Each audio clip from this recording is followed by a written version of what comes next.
শতরূপ ঘোষ আপনি মনে রাখবেন।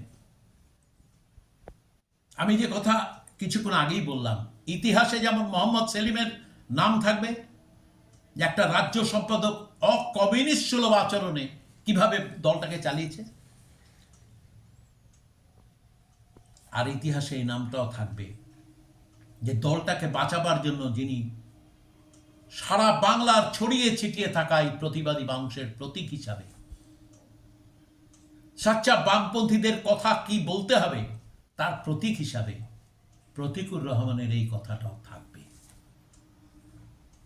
আর শতরূপ বাবু, আপনার জায়গা হবে ইতিহাসের আস্থা করে, আপনি নিশ্চিত থাকবেন কোনোদিন মোহাম্মদ সেলিম জিতবে না, আপনার তো কোনো চান্সই নেই।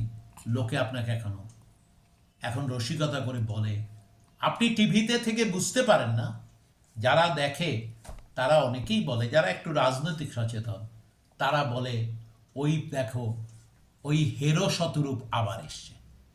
নমস্কার, পরের সপ্তাহে আবার দেখা।